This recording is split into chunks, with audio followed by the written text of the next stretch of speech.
The Great Return by Arthur Machen. Chapter 1. The Rumour of the Marvellous. There are strange things lost and forgotten in obscure corners of the newspaper. I often think that the most extraordinary item of intelligence that I have read in print appeared a few years ago in the London press. It came from a well-known and most respected news agency. I imagine it was in all the papers. It was astounding. The circumstances necessary, not to the understanding of this paragraph, for that is out of the question, but, we will say, to the understanding of the events which made it possible, are these. We had invaded Tibet, and there had been trouble in the hierarchy of that country, and a personage known as the Tashi Lama had taken refuge with us in India. He went on pilgrimage from one Buddhist shrine to another, and came at last to the holy mountain of Buddhism, the name of which I have forgotten, and thus the morning paper. His Holiness the Tashi Lama then ascended the mountain and was transfigured. Reuter. That was all, and from that day to this, I have never heard a word of explanation or comment on this amazing statement. There was no more, it seemed, to be said. Reuter, apparently, thought he had made his simple statement of the facts of the case, had thereby done his duty, and so it all ended. Nobody, so far as I know, ever wrote to the paper asking what Reuter meant by it, or what the Tashi Lama meant by it. I suppose the fact was that nobody cared tuppence about the matter, and so this strange event, if there were any such event, was exhibited to us for a moment, and the lantern show revolved to other spectacles. This is an extreme instance of the manner in which the marvellous is flashed out to us, and then withdrawn behind its black veils and concealments. But I have known of other cases. Now and again, at intervals of a few years, there appear in the newspapers strange stories of the strange doings of what are technically called poltergeists. Some house, often a lonely farm, is suddenly subjected to an infernal bombardment. Great stones crash through the windows, thunder down the chimneys, impelled by no visible hand. The plates and cups and saucers are whirled from the dresser into the middle of the kitchen. No one can say how or by what agency. Upstairs, the big bedstead and an old chest or two are heard bounding on the floor as if in a mad ballet. Now and then, such doings as these excite a whole neighborhood. Sometimes a London paper sends a man down to make an investigation. He writes half a column of description on the Monday, a couple of paragraphs on the Tuesday, and then returns to town. Nothing has been explained, the matter vanishes away, and nobody cares. The tale trickles for a day or two through the press, and then instantly disappears, like an Australian stream, into the bowels of darkness. It is possible, I suppose, that this singular incuriousness as to marvellous events and reports is not wholly unaccountable. It may be that the events in question are, as it were, psychic accidents and misadventures. They are not meant to happen, or rather, to be manifested. They belong to the world on the other side of the dark curtain, and it is only by some queer mischance that a corner of that curtain is twitched aside for an instant. Then, for an instant, we see. But the personages of whom Mr. Kipling calls the Lords of Life and Death take care that we do not see too much. Our business is with things higher and things lower, with things different, anyhow. And on the whole, we are not suffered to distract ourselves with that which does not really concern us.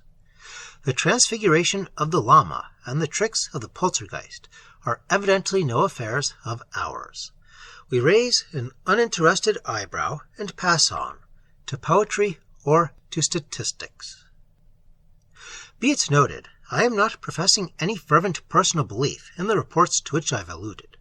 For all I know, the Lama, in spite of Reuter, was not transfigured, and the poltergeist, in spite of the late Mr. Andrew Lang, may in reality be only mischievous Polly, the servant girl at the farm.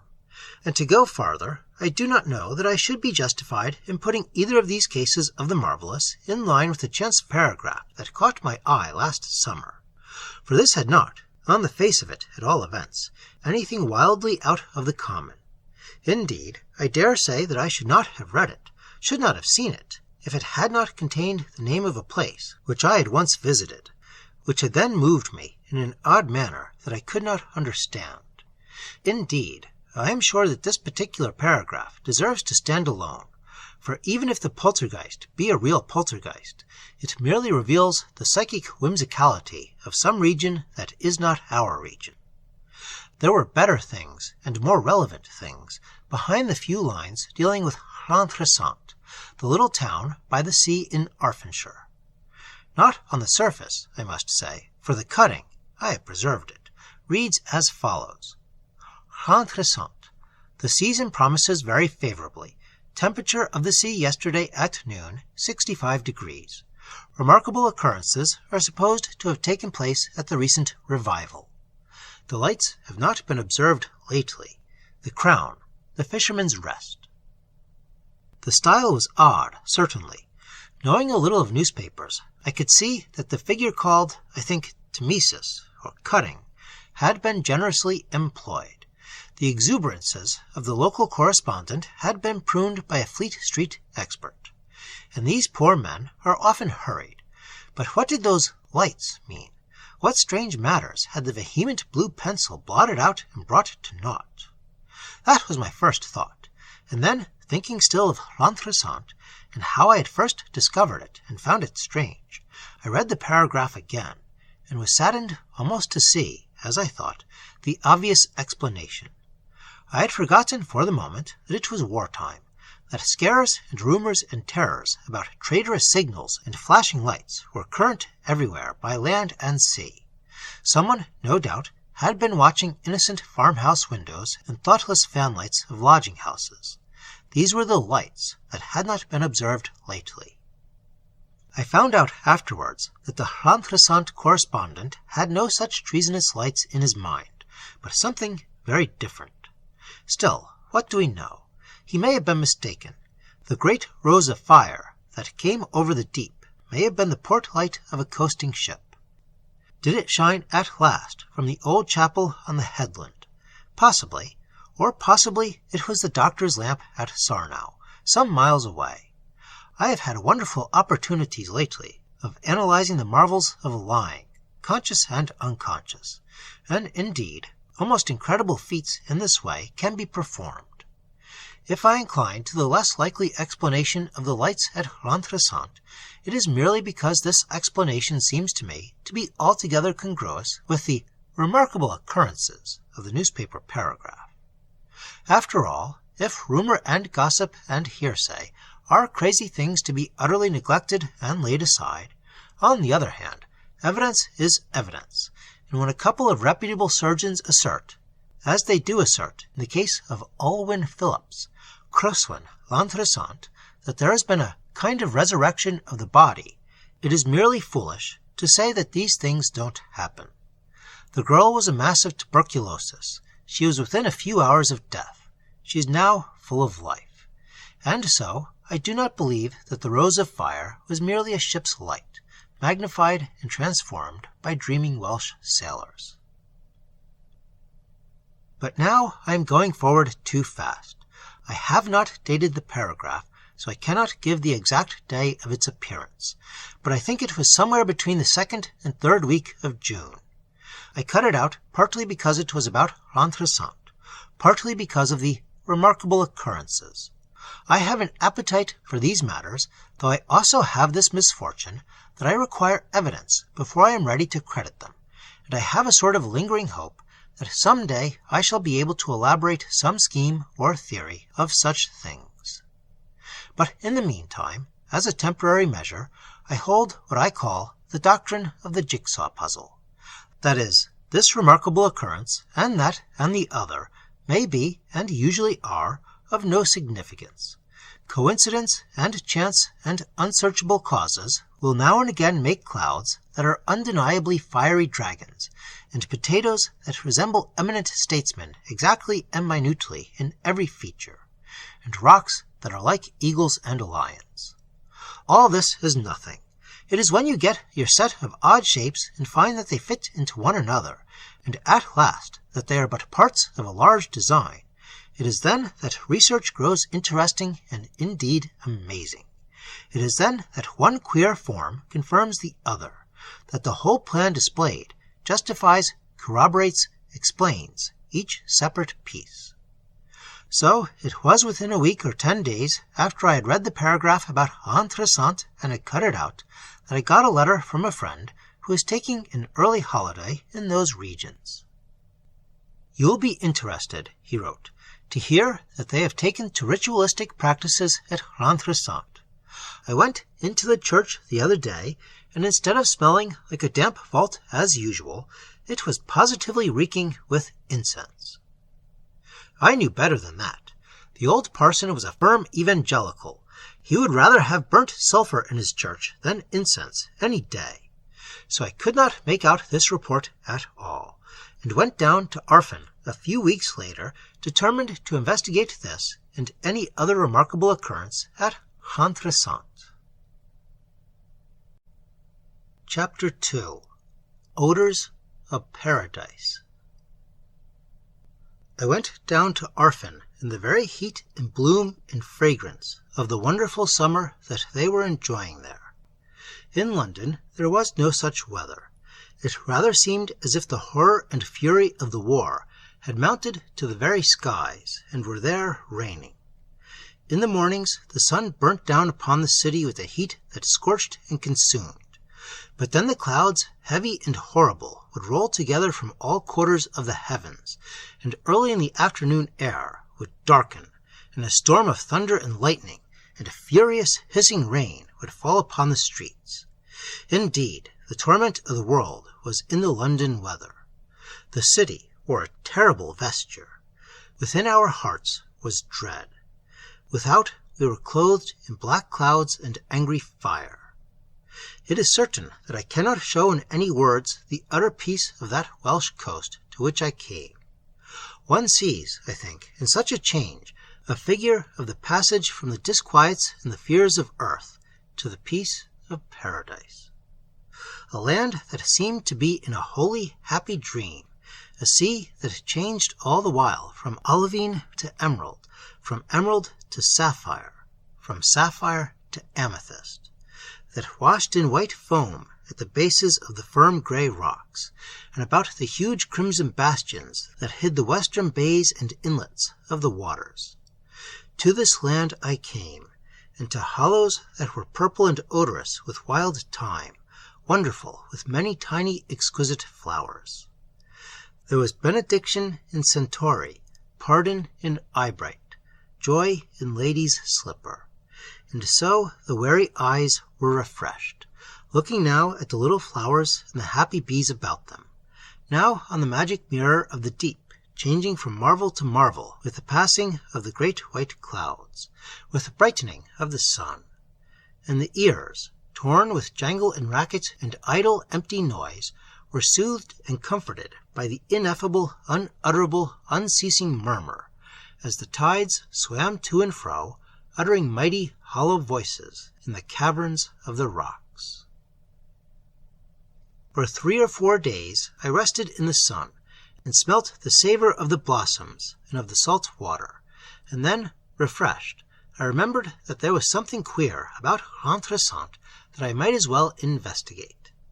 It was no great thing that I thought to find, for it will be remembered I had ruled out the apparent oddity of the reporters, or commissioners, reference to lights, on the ground that he must have been referring to some local panic about signalling to the enemy, who had certainly torpedoed a ship or two off Lundy in the Bristol Channel. All that I had to go upon was the reference to the remarkable occurrences at some revival, and then that letter of Jackson's, which spoke of Llantrisant Church as reeking with incense, a wholly incredible and impossible state of things. Why, old Mr. Evans, the rector, looked upon coloured stoles as the very robe of Satan, and his angels as things dear to the heart of the Pope of Rome. But as to incense, as I have already familiarly observed, I knew better. But as a hard matter of fact, this may be worth noting. When I went over to Llantrisant on Monday, August 9th, I visited the church, and it was still fragrant and exquisite with the odor of rare gums that had fumed there. Now I happened to have a slight acquaintance with the rector. He was a most courteous and delightful old man, and on my last visit he had come across me in the churchyard as I was admiring the very fine Celtic cross that stands there. Besides the beauty of the interlaced ornament, there is an inscription in Ogham on one of the edges, concerning which the learned dispute. It is altogether one of the more famous crosses of Keltdom. Mr. Evans, I say, seeing me looking at the cross, came up and began to give me, the stranger, a resume, somewhat of a shaky and uncertain resume, I found afterwards, of the various debates and questions that had arisen as to the exact meaning of the inscription. And I was amused to detect an evident but underlying belief of his own, that the supposed Ogham characters were, in fact, due to boys' mischief and weather and the passing of the ages.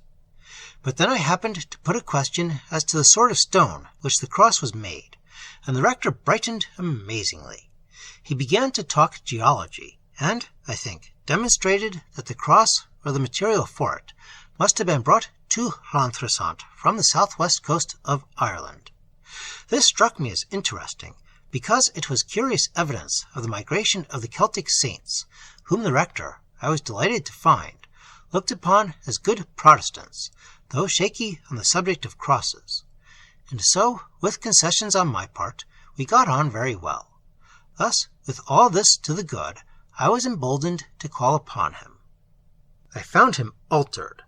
Not that he was aged. Indeed, he was rather made young, with a singular brightening upon his face, and something of joy upon it that I had not seen before, that I have seen on very few faces of men. We talked of the war, of course, since that is not to be avoided, of the farming prospects of the country, of general things, till I ventured to remark that I had been in the church, and had been surprised to find it perfumed with incense. "You have made some alterations in the service since I was here last. You use incense now." The old man looked at me strangely, and hesitated. "No," he said, "there has been no change. I use no incense in the church. I should not venture to do so." "But," I was beginning, "the whole church is as if High Mass had just been sung there, and—" He cut me short, and there was a certain grave solemnity in his manner that struck me almost with awe. "I know you are a railer," he said, and the phrase coming from this mild old gentleman astonished me unutterably. "You are a railer, and a bitter railer. I have read articles that you have written, and I know your contempt and your hatred for those you call Protestants in your derision. Though your grandfather, the vicar of Caerleon on Usk, called himself Protestant and was proud of it, and your great-grand-uncle Hezekiah, Ferrier Koch y Castleton, the Red Priest of Castletown, was a great man with the Methodists in his day, and the people flocked by their thousands when he administered the sacrament. I was born and brought up in Glamorganshire, and old men have wept as they told me of the weeping and contrition that there was when the Red Priest broke the bread and raised the cup. But you are a railer, and see nothing but the outside and the show. You are not worthy of this mystery that has been done here." I went out from his presence rebuked indeed, and justly rebuked, but rather amazed. It is curiously true that the Welsh are still one people, one family almost, in a manner that the English cannot understand, but I had never thought that this old clergyman would have known anything of my ancestry or their doings. And as for my articles and such like, I knew that the country clergy sometimes read, but I had fancied my pronouncements sufficiently obscure, even in London, much more in Arfin. But so it happened, and so I had no explanation from the rector of Llantrisant of the strange circumstance that his church was full of incense and odors of paradise. I went up and down the ways of Llantrisant wondering, and came to the harbour, which is a little place with little quays where some small coasting trade still lingers. A brigantine was at anchor here, and very lazily in the sunshine they were loading it with anthracite, for it is one of the oddities of Llantrisant that there is a small colliery in the heart of the wood on the hillside. I crossed a causeway which parts the outer harbour from the inner harbour, and settled down on a rocky beach hidden under a leafy hill. The tide was going out, and some small children were playing on the wet sand, while two ladies, their mothers I suppose, talked together as they sat comfortably on their rugs at a little distance from me. At first they talked of the war, and I made myself deaf, for of that talk one gets enough, and more than enough, in London. Then there was a period of silence, and the conversation had passed to quite a different topic when I caught the thread of it again. I was sitting on the farther side of a big rock, and I do not think that the two ladies had noticed my approach. However, though they spoke of strange things, they spoke of nothing which made it necessary for me to announce my presence. "And after all," one of them was saying, "what is it all about? I can't make out what has come to the people." This speaker was a Welshwoman. I recognized the clear, over-emphasized consonants, and a faint suggestion of an accent. Her friend came from the Midlands, and it turned out that they had only known each other for a few days. Theirs was a friendship of the beach and of bathing. Such friendships are common at small seaside places. "There is certainly something odd about the people here. I have never been to Llantrisant before, you know. Indeed, this is the first time we've been in Wales for our holidays. And knowing nothing about the ways of the people, and not being accustomed to hear Welsh spoken, I thought perhaps it must be my imagination. But you think there really is something a little queer." "I can tell you this, that I have been in two minds whether I should not write to my husband and ask him to take me and the children away.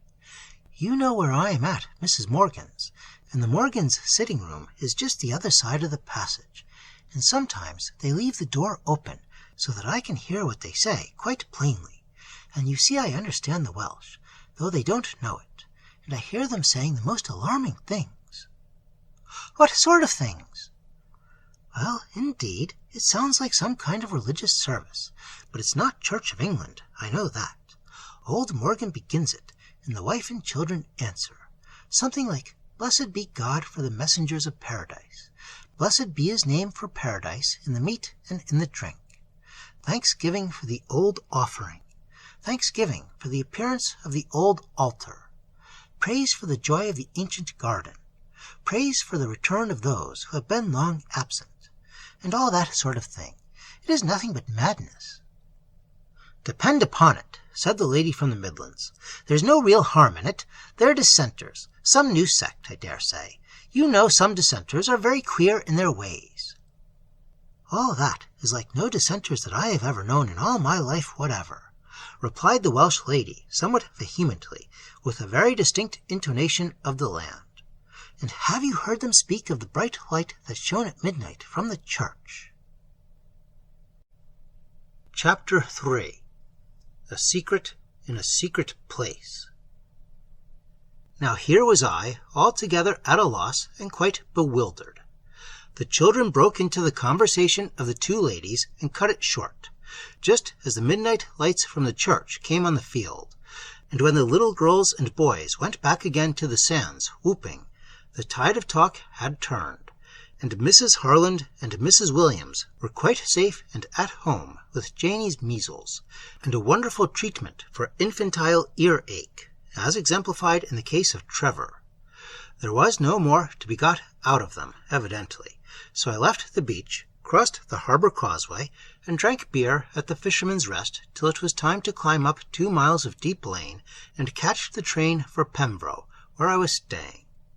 And I went up the lane, as I say, in a kind of amazement, and not so much, I think, because of evidence and hints of things strange to the senses, such as the savour of incense, where no incense had smoked for 350 years and more, or the story of bright light shining from the dark closed church at dead of night, but because of that sentence of thanksgiving for paradise in meat and in drink. For the sun went down, and the evening fell as I climbed the long hill through the deep woods and the high meadows, and the scent of all the green things rose from the earth and from the heart of the wood. And at a turn of the lane far below was the misty glimmer of the still sea, and from far below its deep murmur sounded as it washed on the little hidden enclosed bay where Llantrisant stands. And I thought, if there be paradise in meat and in drink, so much the more is there paradise in the scent of the green leaves at evening, and in the appearance of the sea, and in the redness of the sky. And there came to me a certain vision of a real world about us all the while, of a language that was only secret because we would not take the trouble to listen to it and discern it. It was almost dark when I got to the station, and here were the few feeble oil lamps lit, glimmering in that lonely land where the way is long from farm to farm. The train came on its way, and I got into it.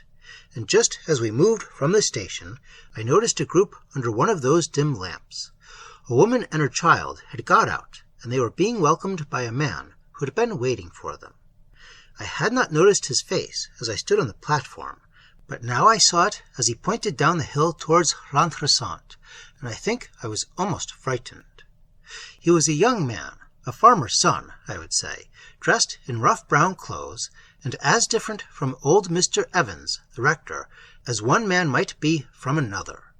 But on his face, as I saw it in the lamplight, there was like the brightening that I had seen on the face of the rector. It was an illuminated face, glowing with an ineffable joy, and I thought it rather gave light to the platform lamp than received light from it. The woman and her child, I inferred, were strangers to the place, and had come to pay a visit to the young man's family. They had looked about them in bewilderment, half alarmed, before they saw him, and then his face was radiant in their sight, and it was easy to see that all their troubles were ended and over. A wayside station in a darkening country, and it was as if they were welcomed by shining, immortal gladness, even into paradise. But though there seemed, in a sense, light all about my ways, I was myself still quite bewildered. I could see, indeed, that something strange had happened or was happening in the little town hidden under the hill, but there was so far no clue to the mystery, or rather, the clue had been offered to me, and I had not taken it. I had not even known that it was there, since we do not so much as see what we have determined, without judging, to be incredible, even though it be held up before our eyes. The dialogue that the Welsh Mrs. Williams had reported to her English friend might have set me on the right way, but the right way was outside all my limits of possibility, outside the circle of my thought.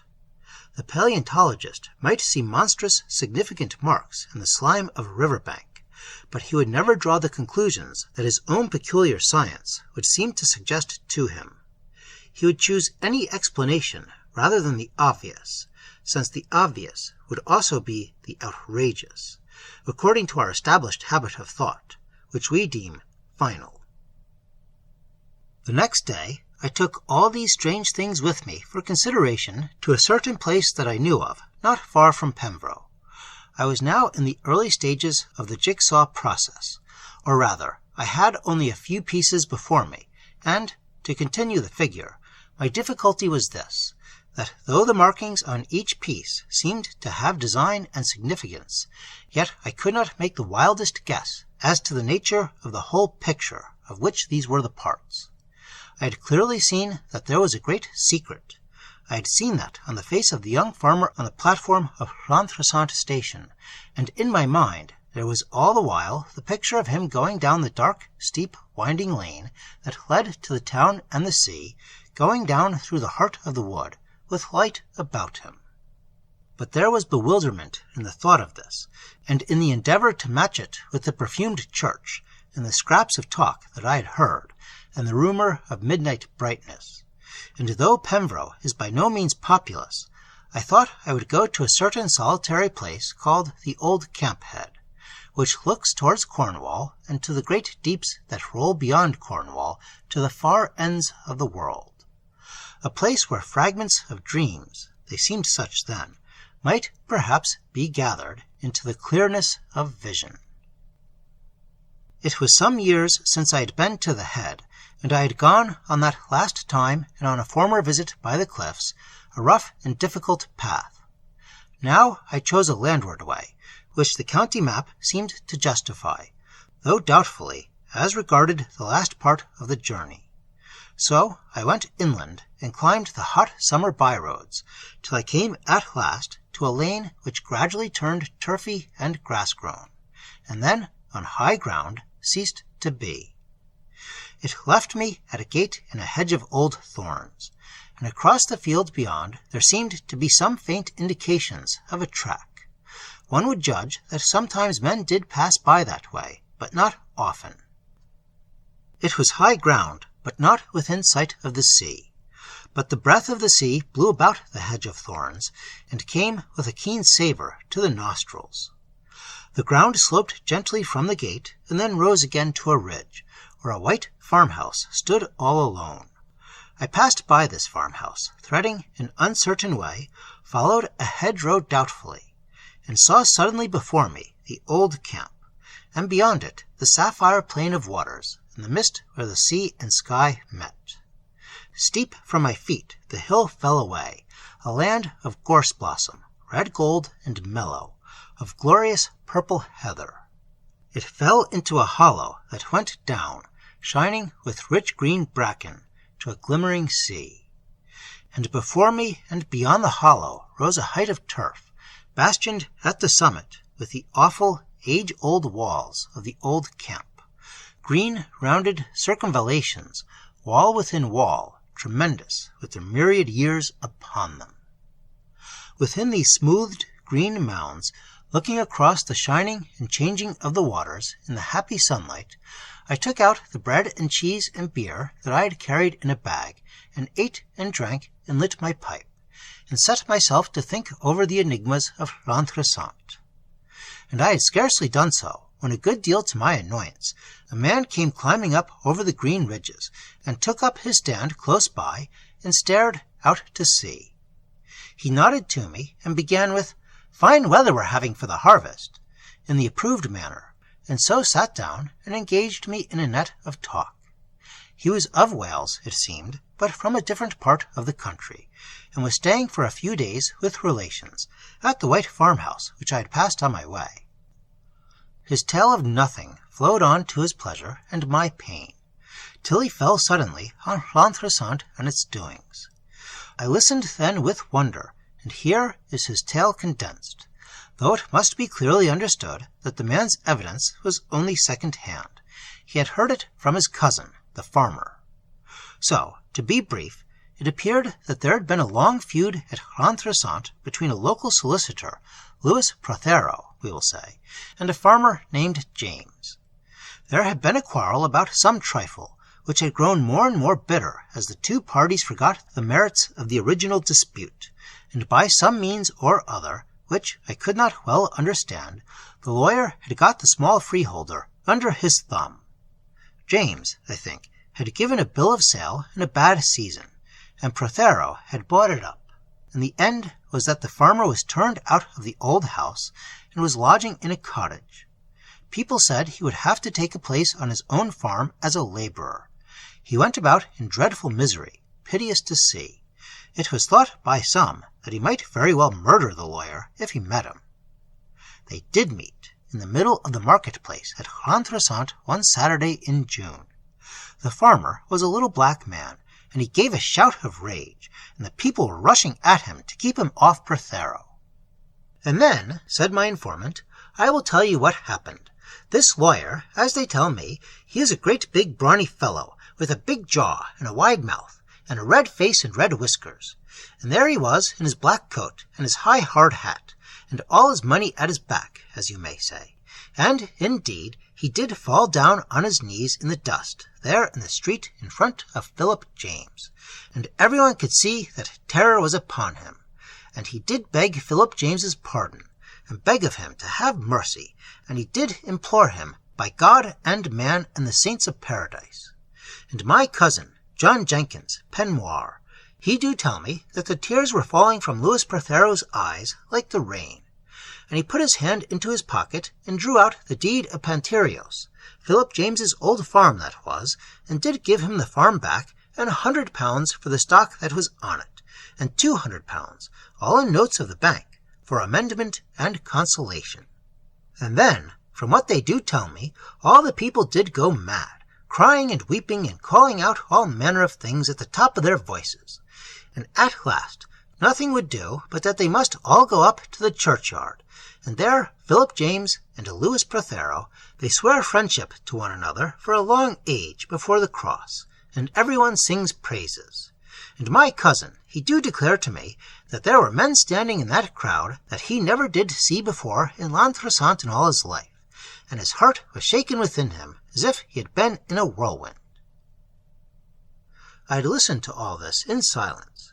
I said then, "What does your cousin mean by that? Men that he had never seen in Llantrisant? What men?" "The people," he said very slowly, "call them the fishermen." And suddenly there came into my mind the rich fisherman who in the old legend guards the holy mystery of the Grail.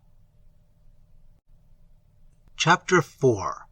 The Ringing of the Bell.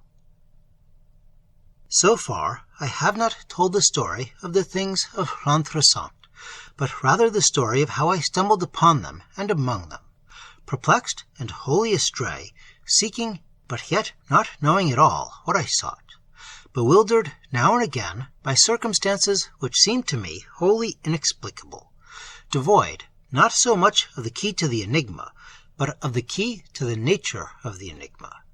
You cannot begin to solve a puzzle till you know what the puzzle is about. Yards divided by minutes, said the mathematical master to me long ago, will give neither pigs, sheep, nor oxen. He was right, though his manner on this and on all other occasions was highly offensive. This is enough of the personal process, as I may call it, and here follows the story of what happened at Llantrisant last summer, the story as I pieced it together at last. It all began, it appears, on a hot day early last June, so far as I can make out, on the first Saturday in the month. There was a deaf old woman, a Mrs. Perry, who lived by herself in a lonely cottage a mile or so from the town. She came into the marketplace early on the Saturday morning in a state of some excitement, and as soon as she had taken up her usual place on the pavement by the churchyard, with her ducks and eggs and a few very early potatoes, she began to tell her neighbors about her having heard the sound of a great bell.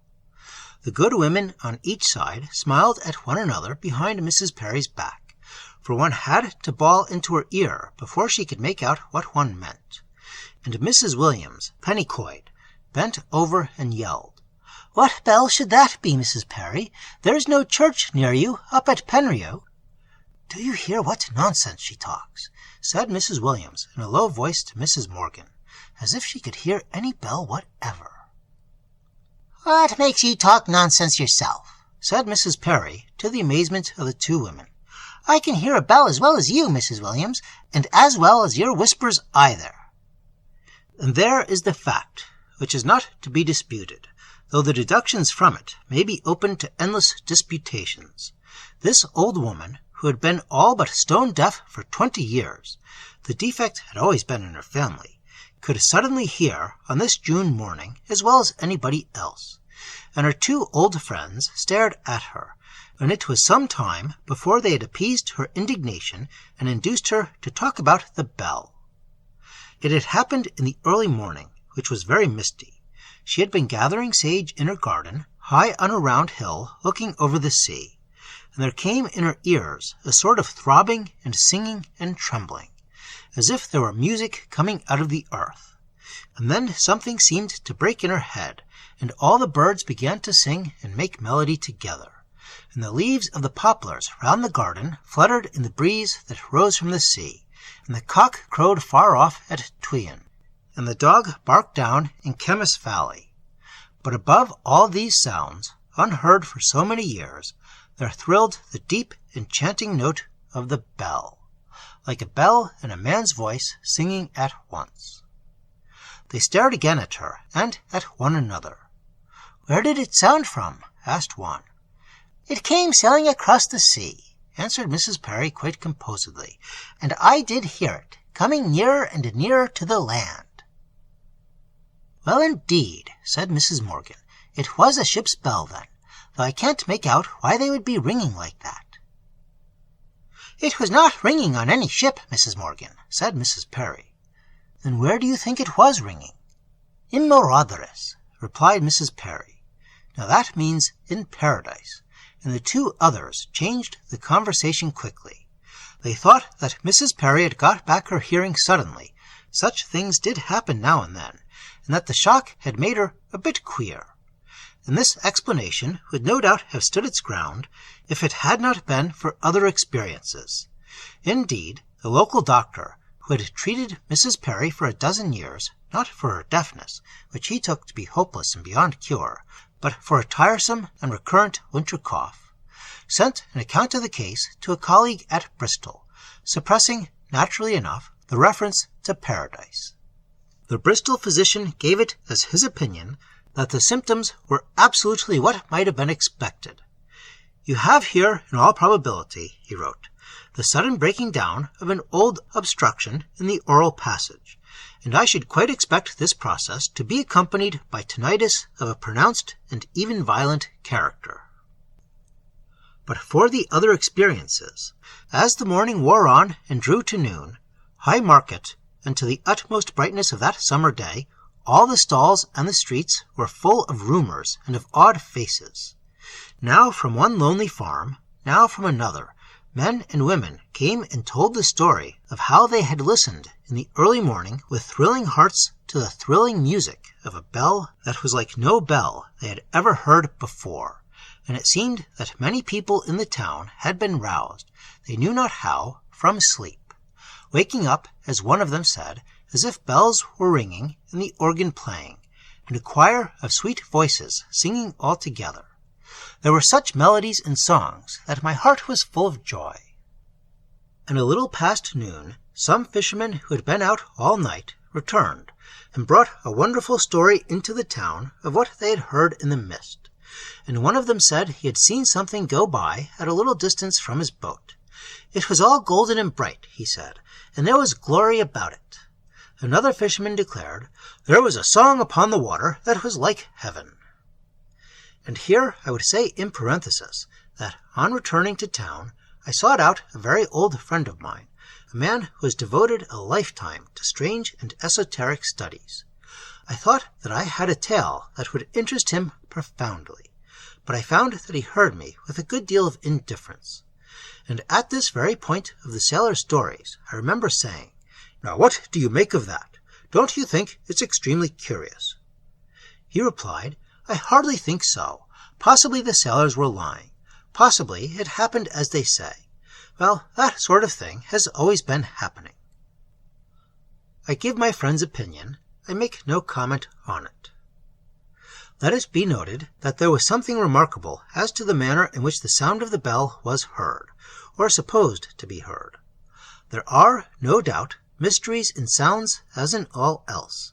Indeed, I am informed that during one of the horrible outrages that have been perpetrated on London during this autumn, there was an instance of a great block of workmen's dwellings, in which the only person who heard the crash of a particular bomb falling was an old deaf woman, who had been fast asleep till the moment of the explosion. This is strange enough of a sound that was entirely in the natural and horrible order, and so it was at Llantrisant, where the sound was either a collective auditory hallucination or a manifestation of what is conveniently, if inaccurately, called the supernatural order. For the thrill of the bell did not reach to all ears or hearts. Deaf Mrs. Parry heard it in her lonely cottage garden, high above the misty sea. But then, in a farm on the other or western side of Llantrisant, a little child, scarcely 3 years old, was the only one out of a household of 10 people who heard anything. He called out in stammering baby Welsh something that sounded like "Clach fawr, clach fawr," the great bells, and his mother wondered what he was talking about. Of the crews of half a dozen trawlers that were swinging from side to side in the mist, not more than 4 men had any tale to tell. And so it was that for an hour or two the man who had heard nothing suspected his neighbor, who had heard marvels, of lying. And it was some time before the mass evidence coming from all manners of diverse and remote quarters convinced the people that there was a true story here. A might suspect B, his neighbor, of making up a tale, but when C, from some place on the hills 5 miles away, and D, the fisherman on the waters, each had a like report, then it was clear that something had happened. And even then, as they told me, the signs to be seen upon the people were stranger than the tales told by them and among them. It has struck me that many people in reading some of the phrases that I have reported will dismiss them with laughter as very poor and fantastic inventions. Fishermen, they will say, do not speak of a song like heaven, or of a glory about it.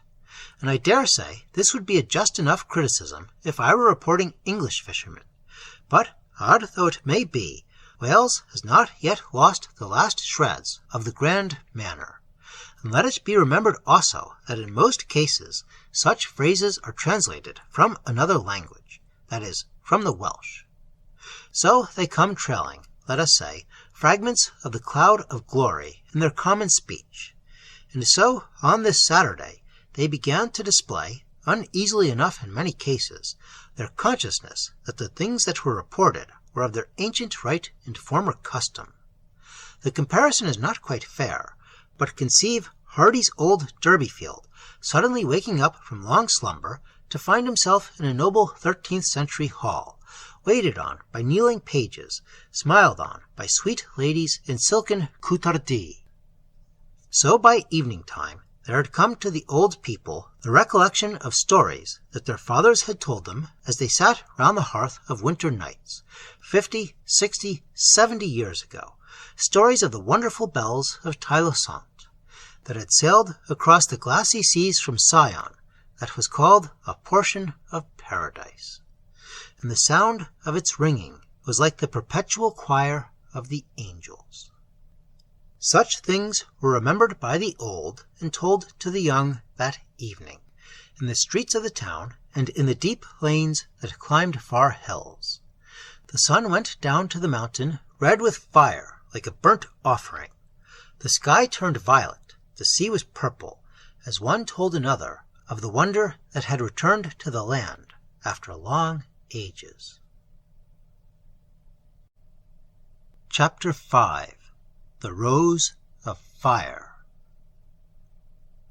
It was during the next 9 days, counting from that Saturday early in June, the first Saturday in June, as I believe, that Llantrisant and all the regions about became possessed either by an extraordinary set of hallucinations or by a visitation of great marvels. This is not the place to strike the balance between the two possibilities.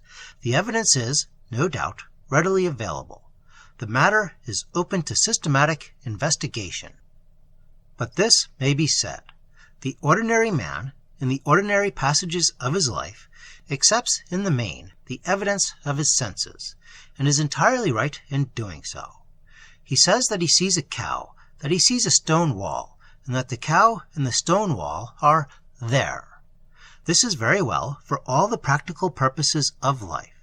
But I believe that the metaphysicians are by no means so easily satisfied as to the reality of the stone wall and the cow. Perhaps they might allow that both objects are there, in the sense that one's reflection is in a glass. There is an actuality, but is there a reality external to oneself? In any event, it is solidly agreed upon, supposing a real existence, this much is certain. It is not in the least like our conception of it. The ant and the microscope will quickly convince us that we do not see things as they really are, even supposing that we see them at all. If we could see the real cow, she would appear utterly incredible as the things I am to relate. Now, there is nothing that I know much more unconvincing than the stories of the red light on the sea. Several sailors, men on small coasting ships, who were working up or down the channel on that Saturday night, spoke of seeing the red light, and it must be said that there is a very tolerable agreement in their tales. All make the time as between midnight of the Saturday and 1 o'clock on the Sunday morning. 2 of these sailormen are precise as to the time of the apparition. They fix it by elaborate calculations of their own as occurring at 12:20 a.m. And the story? A red light, a burning spark seen far away in the darkness, taken at the first moment of seeing for a signal, and probably an enemy signal. Then it approached at a tremendous speed, and one man said he took it to be the port light of some new kind of navy motorboat, which was developing a rate hitherto unheard of, 100 or 150 knots an hour. And then, in the third instant of the sight, it was clear that this was no earthly speed. At first, a red spark in the farthest distance, then a rushing lamp, and then, as if in an incredible point of time, it swelled into a vast rose of fire that filled all the sea and all the sky, and hid the stars and possessed the land. I thought the end of the world had come, one of the sailors said. And then, an instant more, and it was gone from them, and 4 of them say there was a red spark on Chapel Head, where the old grey chapel of St. Tylo stands, high above the water in a cleft of the limestone rocks. And thus the sailors, and thus their tales, are incredible. But they are not incredible. I believe that men of the highest eminence in physical science have testified to the occurrence of phenomena every whit as marvellous, to things as absolutely opposed to all natural order as we conceive it, and it may be said that nobody minds them. That sort of thing has always been happening, as my friend remarked to me. But the men, whether or no the fire had ever been without them, there was no doubt that it was now within them, for it burned in their eyes. They were purged as if they had passed through the furnace of the sages, governed with wisdom that the alchemists know. They spoke without much difficulty of what they had seen, or seemed to see, with their eyes, but hardly at all of what their hearts had known, when, for a moment, the glory of the fiery rose had been about them. For some weeks afterwards they were still, as it were, amazed, almost, I would say, incredulous. If there had been nothing more than the splendid and fiery appearance, showing and vanishing, I do believe that they themselves would have discredited their own senses and denied the truth of their own tales, and one does not dare to say whether they would not have been right. Men like Sir William Crookes and Sir Oliver Lodge are certainly to be heard with respect, and they bear witness to all manner of apparent eversions of laws which we, or most of us, consider far more deeply founded than the ancient hills. They may be justified, but in our hearts we doubt. We cannot wholly believe in inner sincerity that the solid table did rise, without mechanical reason or cause, into the air, and so defy that which we name the law of gravitation. I know what may be said on the other side. I know that there is no true question of law in the case, that the law of gravitation really means just this, that I have never seen a table rising without mechanical aid, or an apple, detached from the bough, soaring to the skies instead of falling to the ground. The so-called law is just the sum of common observation and nothing more. Yet, I say, in our hearts, we do not believe that the tables rise. Much less do we believe in the rose of fire that for a moment swallowed up the skies and seas and shores of the Welsh coast last June. And the men who saw it would have invented fairy tales to account for it, I say again, if it had not been for that which was within them. They said, all of them, and it was certain now that they spoke the truth, that in the moment of the vision, every pain and ache and malady in their bodies had passed away. One man had been vilely drunk on venomous spirit, procured at Jobson's Hole, down by the Cardiff docks. He was horribly ill. He had crawled up from his bunk for a little fresh air, and in an instant his horrors and his deadly nausea had left him. Another man was almost desperate with the raging, hammering pain of an abscess on a tooth. He says that when the red flame came near, he felt as if a dull, heavy blow had fallen on his jaw, and then the pain was quite gone, and he could scarcely believe that there had been any pain there. And they all bear witness to an extraordinary exaltation of the senses. It is indescribable, this, for they cannot describe it. They are amazed, again. They do not in the least profess to know what happened, but there is no more possibility of shaking their evidence than there is a possibility of shaking the evidence of a man who says that water is wet and fire hot. I felt a bit queer afterwards, said one of them, and I steadied myself by the mast. I can't tell how I felt as I touched it. I didn't know that touching a thing like a mast could be better than a big drink when you're thirsty or a soft pillow when you're sleepy. I heard other instances of this state of things, as I must vaguely call it, since I do not know what else to call it. But I suppose we can all agree that to the man in average health, the average impact of the external world on his senses is a matter of indifference. The average impact, a harsh scream, a bursting of a motor tire, a violent assault on the oral nerves will annoy him, and he may say, "Damn!" Then, on the other hand, the man who is not fit will easily be annoyed and irritated by someone pushing past him in a crowd, by the ringing of a bell, by the sharp closing of a book. But so far as I could judge from the talk of these sailors, the average impact of the external world had become to them a fountain of pleasure. Their nerves were on edge, but an edge to receive exquisite, sensuous impressions. The touch of the rough mast, for example, that was a joy far greater than the joy of fine silk to some luxurious skins. They drank water and stared as if they had been fin gourmet, tasting an amazing wine. The creak and whine of their ship on its slow way were as exquisite as the rhythm and song of a Bach fugue to an amateur of music. And then, within, these rough fellows have their quarrels and strifes and variances and envyings, like the rest of us. But that was all over between them that had seen the rosy light. Old enemies shook hands heartily and roared with laughter as they confessed one to another what fools they had been. "I can't exactly say how it has happened, or what has happened at all," said one. "But if you have all the world and the glory of it, how can you fight over 5p?"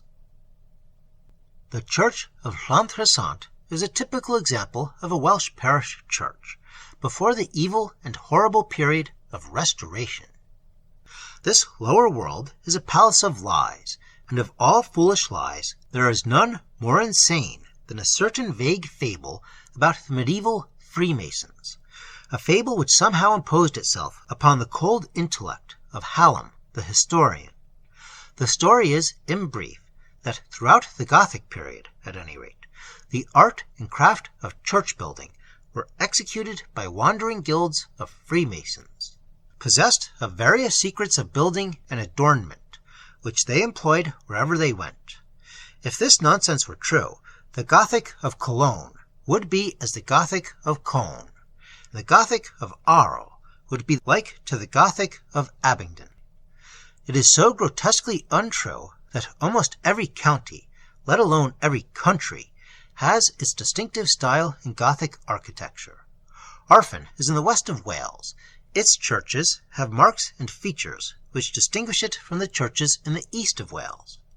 The Llantrisant church has that primitive division between nave and chancel which only very foolish people decline to recognize as equivalent to the Oriental iconostasis, and as the origin of the Western rood screen. A solid wall divided the church into two portions. In the center was a narrow opening with a rounded arch, through which those who sat towards the middle of the church could see the small red-carpeted altar and the three roughly shaped lancet windows above it. The reading pew was on the outer side of this wall of partition, and here the rector did his service, the choir being grouped in seats about him. On the inner side were the pews of certain privileged houses of the town and district. On the Sunday morning the people were all in their accustomed places, not without a certain exultation in their eyes, not without a certain expectation of they knew not what. The bells stopped ringing. The rector, in his old-fashioned, ample surplice, entered the reading desk and gave out the hymn, "My God, and is thy table spread?" And as the singing began, all the people who were in the pews within the wall came out of them and streamed through the archway into the nave. They took what places they could find up and down the church, and the rest of the congregation looked at them in amazement. Nobody knew what had happened. Those whose seats were next to the aisle tried to peer into the chancel to see what had happened or what was going on there. But somehow the light flamed so brightly from the windows above the altar, those being the only windows in the chancel, one small lancet in the south wall excepted, that no one could see anything at all. It was as if a veil of gold, adorned with jewels, was hanging there, one man said, and indeed there are a few odds and scraps of old painted glass left in the eastern lancets. But there were few in the church who did not hear now and again voices speaking beyond the veil. Chapter 6. Olwen's Dream. The well-to-do and dignified personages who left their pews in the chancel of Llantrisant church and came hurrying into the nave could give no explanation of what they had done. They felt, they said, that they had to go, and to go quickly. They were driven out, as it were, by a secret, irresistible command. But all who were present in the church that morning were amazed, though all exulted in their hearts, for they, like the sailors who saw the rose of fire on the waters, were filled with a joy that was literally ineffable, since they could not utter it or interpret it to themselves. And they too, like the sailors, were transmuted, or the world was transmuted for them. They experienced what the doctors call a sense of bien-être, but a bien-être raised to the highest power. Old men felt young again. Eyes that had been growing dim now saw clearly, and saw a world that was like paradise. The same world, it is true, but a world rectified and glowing, as if an inner flame shone in all things and behind all things. And the difficulty in recording this state is this, that it is so rare an experience that no set language to express it is in existence. A shadow of its raptures and ecstasies is found in the highest poetry. There are phrases in ancient books telling of the Celtic saints that dimly hint at it. Some of the old Italian masters of painting had known it, for the light of it shines in their skies and about the battlements of their cities that are founded on magic hills. But these are but broken hints. It is not poetic to go to Apothecary's Hall for similes, but for many years I kept by me an article from the Lancet, or the British Medical Journal, I forget which, in which a doctor gave an account of certain experiments he had conducted with a drug called mescal button, or Anhelonium lewini. He said that while under the influence of the drug, he had but to shut his eyes, and immediately before him there would rise incredible Gothic cathedrals, of such majesty and splendor and glory that no heart had ever conceived. They seemed to surge from the depths to the very heights of heaven. Their spires swayed amongst the clouds and the stars. They were fretted with admirable imagery. And as he gazed, he would presently become aware that all the stones were living stones, that they were quickening and palpitating, and then that they were glowing jewels, say emeralds, sapphires, rubies, opals, but of hues that the mortal eye had never seen. That description gives, I think, some faint notion of the nature of the transmuted world into which these people by the sea had entered, a world quickened and glorified and full of pleasures. Joy and wonder were on all faces, but the deepest joy and the greatest wonder were on the face of the rector, for he had heard through the veil the Greek word for holy, 3 times repeated, and he, who had once been a horrified assistant at High Mass in a foreign church, recognized the perfume of incense that filled the place from end to end. It was on that Sunday night that Olwen Phillips of Crossfen dreamed her wonderful dream. She was a girl of 16, the daughter of small farming people, and for many months she had been doomed to certain death. Consumption, which flourishes in that damp, warm climate, had laid hold of her. Not only her lungs, but her whole system was a mass of tuberculosis. As is common enough, she had enjoyed many fallacious, brief recoveries in the early stages of the disease, but all hope had long been over, and now, for the last few weeks, she had seemed to rush vehemently to death. The doctor had come on the Saturday morning, bringing with him a colleague. They had both agreed that the girl's case was in its last stages. "She cannot possibly last more than a day or two," said the local doctor to her mother. He came again on the Sunday morning and found his patient perceptibly worse, and soon afterwards she sank into a heavy sleep, and her mother thought that she would never wake from it. The girl slept in an inner room, communicating with the room occupied by her father and mother. The door was kept open so that Mrs. Phillips could hear her daughter if she called to her in the night, and Olwen called to her mother that night, just as the dawn was breaking. It was no faint summons from a dying bed that came to the mother's ears, but a loud cry that rang through the house, a cry of great gladness. Mrs. Phillips started up from sleep in wild amazement, wondering what could have happened, and then she saw Olwen, who had not been able to rise from her bed for many weeks past, standing in the doorway in the faint light of the growing day. The girl called to her mother, "Ma'am, it's all over. I'm quite well again." Mrs. Phillips roused her husband, and they sat up in bed staring, not knowing on earth, as they said afterwards, what had been done with the world. Here was their poor girl, wasted to a shadow, lying on her deathbed, and the life sighing from her with every breath, and her voice, when she last uttered it, was so weak that one had to put one's ear to her mouth. And here in a few hours she stood up before them, and even in that faint light they could see that she was changed almost beyond knowing. And indeed, Mrs. Phillips said that for a moment or two she fancied that the Germans must have come and killed them in their sleep, and so they were all dead together. But Olwen called out again, so the mother lit a candle and got up and went tottering across the room, and there was Olwen, all gay and plump again, smiling with shining eyes. Her mother led her into her own room and set down the candle there, and felt her daughter's flesh, and burst into prayers and tears of wonder and delight and thanksgivings, and held the girl again to be sure that she was not deceived. And then Olwen told her dream, though she thought it was not a dream. She said she woke up in the deep darkness, and she knew the life was going fast from her. She could not move so much as a finger. She tried to cry out, but no sound came from her lips. She felt that in another instant the whole world would fall from her.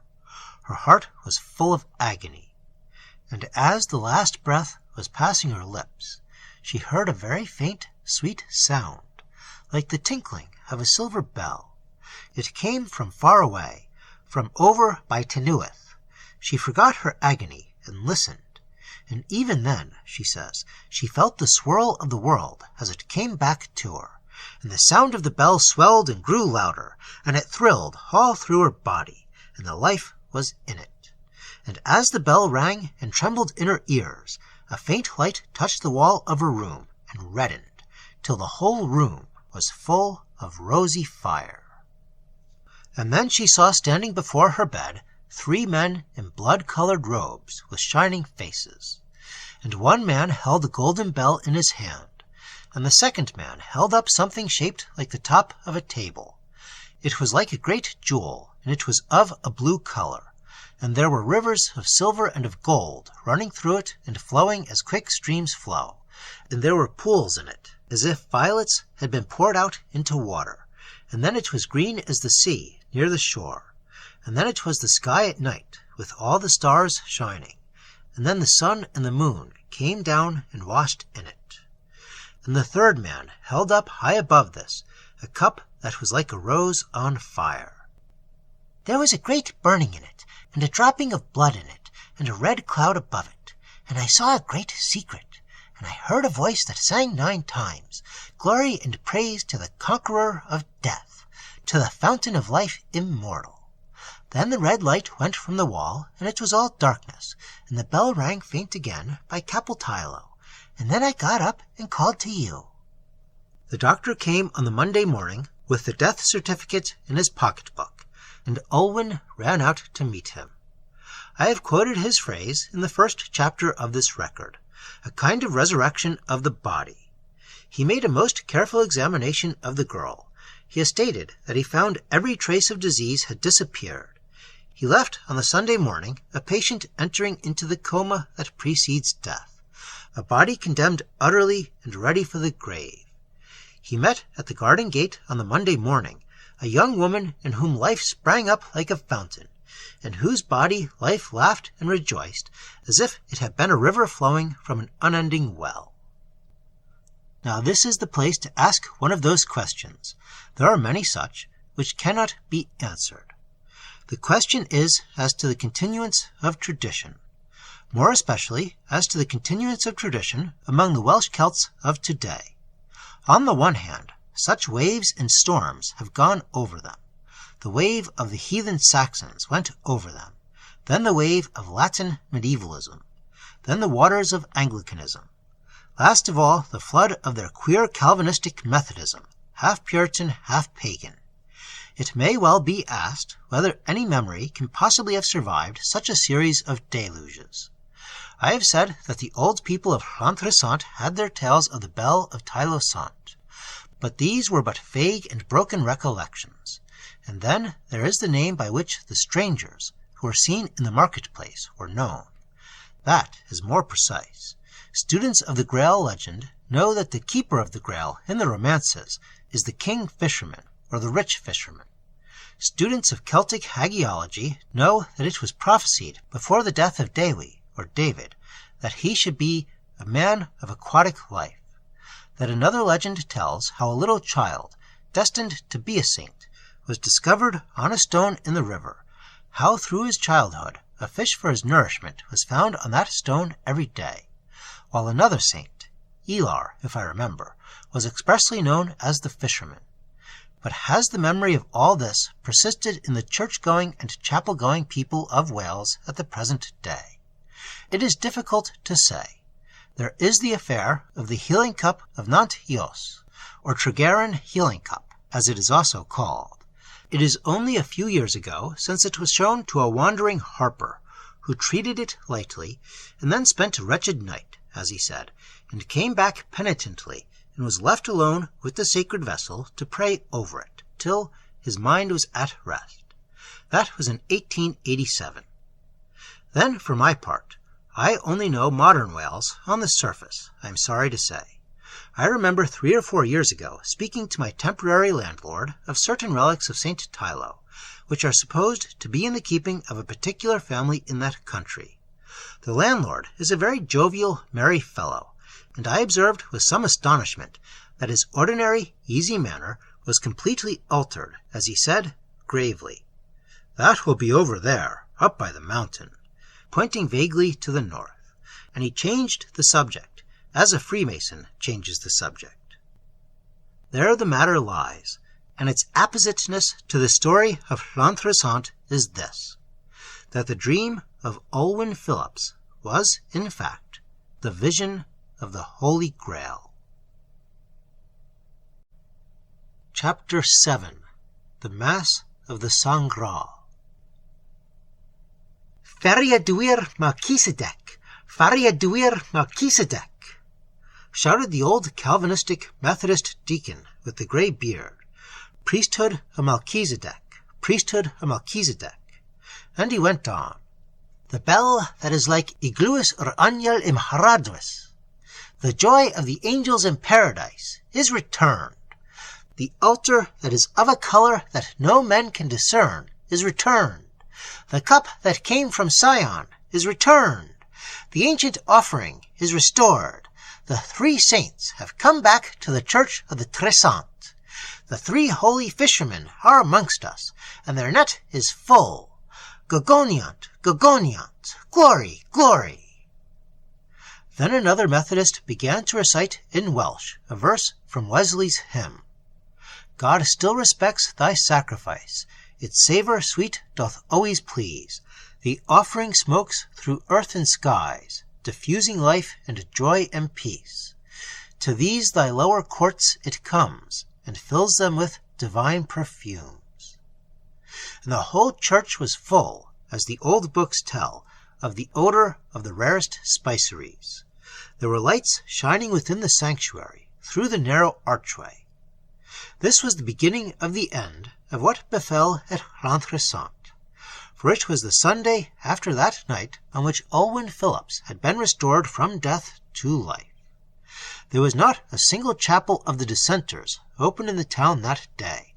The Methodists, with their minister and their deacon, and all the nonconformists, had returned on this Sunday morning to the old hive. One would have said a church of the Middle Ages, a church in Ireland today. Every seat, save those in the chancel, was full. All the aisles were full.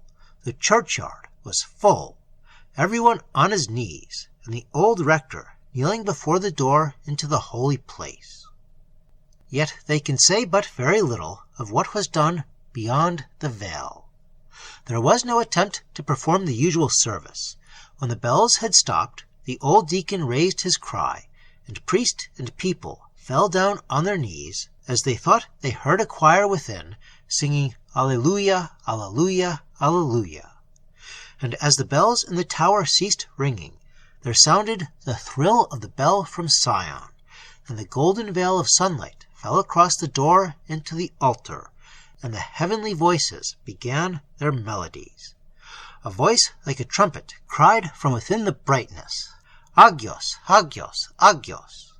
And the people, as if an age-old memory stirred within them, replied, Agios Rtad, Agios Rmab, Agios Isprid Glan, Sant, Sant, Sant, Grindod Sant Vendigate, Sanctus Argluith Theoth Sabaoth, Dominus Deus. There was a voice that cried and sang from within the altar. Most of the people had heard some faint echo of it in the chapels, a voice rising and falling and soaring in awful modulations that rang like the trumpet of the last angel.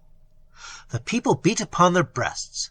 The tears were like rain of the mountains on their cheeks. Those that were able fell down on their faces before the glory of the veil.